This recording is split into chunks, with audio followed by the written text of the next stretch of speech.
Hello, congratulations on your new Fujifilm camera. My name is Omar. I do a lot of Fujifilm camera videos on this channel. I'll link a lot below. I have a lot of lessons on Fujifilm. So this video is for people who just opened up their new camera and want to learn more about it. All right, let's get started. All right, my first recommendation is a total boring one. Register your camera. I know that doesn't sound exciting, but if something is wrong with your camera, make sure that you register with Fujifilm in your country in case you need to return it or send it back to repair. I had a small piece of my camera fall off once and it got repaired because I had registered my camera. So do it. Number two, if you're a beginner photographer and you're totally looking for the button that says auto mode on your camera, well, if you have the Fuji X-T2 or X-T3, there is no auto switch. Some of the smaller cameras like the X-T30, X-T20, XE3, they have a little auto switch. And so you can just flip the camera to auto and the camera will take care of everything. If your camera doesn't have an auto switch, well then that's what all the A's are on your camera. Basically, if you set ISO to A, shutter to A, and also your lens to A, well, now the camera will take care of all exposure. So on the X-T3, X-T2, this is essentially auto. Now, if you happen to have a lens that doesn't have an aperture ring on there, that happens, you're gonna have to take care of aperture using the back wheel or some of the other controls. You may also see the A on the side of the lens. Now, one thing you should be mindful of if you're shooting full auto on the smaller cameras like the X-T30, X-T20, is that you don't get to shoot JPEG and RAW. For those of you that don't know, RAW is the full information of the photograph. It even lets you take a black and white photo in camera, and then if you have the RAW file, you can bring back the colors. So it's kind of like having a negative. And the negative of shooting full auto on some of these cameras is you don't get a RAW option. It only shoots JPEG. Now, by the way, if you're wondering where the modes are on the camera, if you're coming from Canon or Nikon, there is no mode dial. And so I'll link a video below. It's one of my very early videos, but it covers how the modes work on a Fujifilm camera. And I think it'll help you if you're so used to switching from, manual to aperture priority. So I'll link up that video below. Number three, the great thing about these cameras is you can set up a lot of the buttons to be what you like. To do that on most cameras, you just have to hold down the display back button. If you just hold that down for a while, you'll come up to this little menu that shows you, hey, what do you want each button to become? And this takes some practice. When you first start with the camera, just start with the defaults until you realize some won't work for you. And that happened to me a lot. I had some that I kept bumping that were kind of annoying. And so I would switch them to something that it didn't matter if I bumped them. So it's a little bit of trial and error, but start off with what I'll put mine up here so you could see them. If you want to take a little screenshot of this, you can set them up with how I have them. And that at least will get you started. Now, if you have some of the newer cameras, they also have swipe features where you can actually swipe on the what's it called? The LCD, and that'll give you more options, and it's like having more buttons. Now below, I'll also link up a video where I set up a camera right out of the box, and that'll help you too in case you want to, set up the buttons like I do and change some of the options. So I'll link up that video below, and that'll help you if you're trying to set up your camera for the first time. Okay, the fastest way to format your memory card is to hold down the little trash button for about 1, 2, 3, 4, 5, and then push down the little wheel here, and it gives you which slot you want to format. Okay, accessorizing your Fujifilm camera. What are some of the first accessories that I purchased? The first one is the shutter release. Some of the shutters on the Fujifilm cameras are kind of wimpy and small. They don't feel so great. So if you just search shutter release, you will see these all kinds of delicious buttons. You can go on Amazon, you can go on B&H. Now, I'm not a fan of just having a neck strap on my camera. I like to take off the neck strap and have a wrist strap. You can see it here. But I also enjoy a neck strap if we're walking around and traveling. Here's my neck strap. So I recommend a system where you can remove and change out, the little neck strap and the wrist strap. And the system I use, not sponsored by, is Optech USA.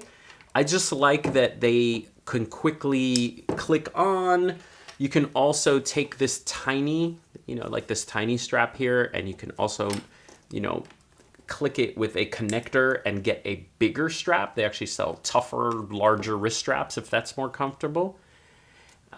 And also there's a company called Peak Design that makes a lot of removable. Basically, my recommendation is don't live with the neck strap alone. It's kind of cool to go to a wrist strap, neck strap, or also if you're going to put the camera on a tripod, you could remove all straps. Next, if you have some of the smaller cameras like the Fuji X-T30, some of them are so tiny that they are kind of annoying to hold. So I recommend getting an aftermarket extra grip. And that actually makes the camera feel more like an X-T3 or X-T2. It's like kind of bigger. All right, something else that helped me great. If you notice, the playback button is on the left. I found that really annoying when I first started with Fujifilm. So the first thing I did was I made this little function button a playback button. The other thing you could do is if you have an X-T3 or an X-T2 is this front button is great. So after you shoot, you can actually push it and have this be your playback button. So you could review your photographs. But reaching across the camera, I got rid of that right away because what happens is there's a little sensor here. If you reach across to hit the playback button, you hit the little eye sensor there and, so sometimes it gets a little confusing. So make a playback button on the right side so you have full right hand operation. Okay, focus modes. I made a lot of videos on focus modes, so I'm gonna do this really quickly. But just very simply, the best way to shoot your Fujifilm camera, if no one's moving around, is single focus point and single focus mode. For single focus mode, that is the S that's on the front of your little camera there. So just put it on S. That just means the camera's gonna focus and stop. And you will also see here your AF mode. I have it right on single. Okay, so that's for things that don't move. So when standing there, focus. The second thing you could do is use face or eye detection.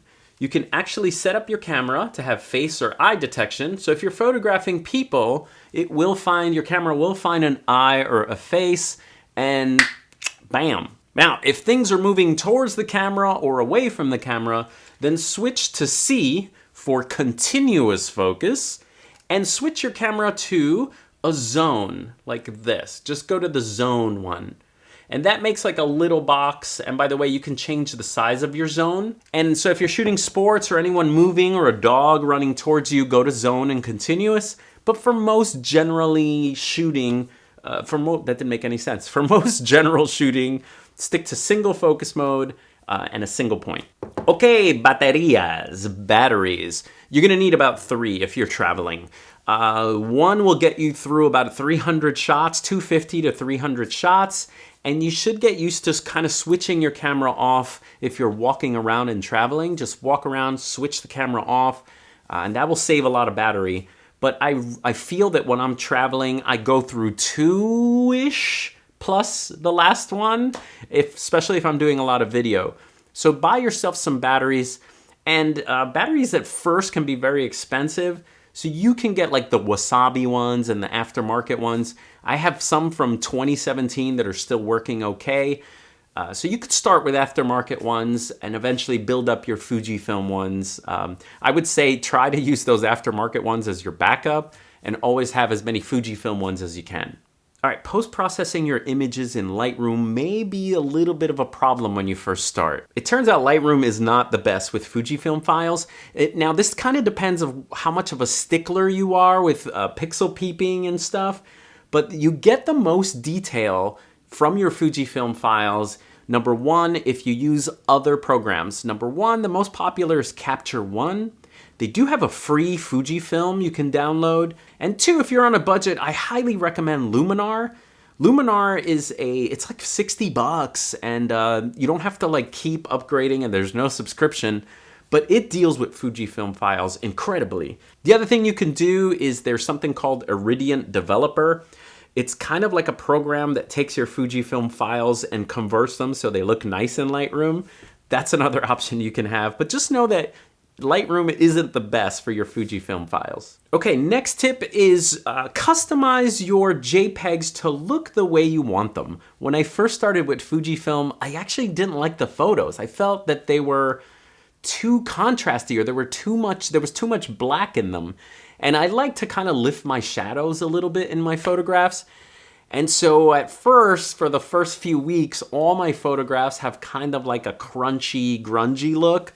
I prefer to shoot most of my stuff with a -1 on the shadows. And you can also pick a film simulation that's softer. Instead of using the standard one, there's one called Astia, which is a little less contrasty, which is nice. But play around with the film simulations, and if you're not happy with your looks, just know that in camera you can tweak. You can actually put more saturation, you can reduce the shadows and tweak them to your liking.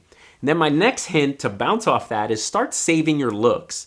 If you go here and open up the quick menu, you basically have the quick menu open and hold down this Q button, and then it'll ask you, hey, which one of your custom settings do you want to save? Lenses. Okay, I don't know what lens you probably got, but most people get a kit lens when they first start out. The 18-55 is one of my favorite lenses, but my recommendation for lenses is to, as much as you can, stick to the Fujifilm lenses. Now, if you are on a budget and don't mind manually focusing, there are some Chinese lenses, like this little guy I had a lot of fun with. It's called the Zone Lai 22mm. It's like super cheap. It's like 150 bucks. But what happens is I end up, I'm using the Fujifilm lenses more than the aftermarket ones. And my other recommendation is the Rokinon. I love this lens. This lens is super sharp, manually focuses.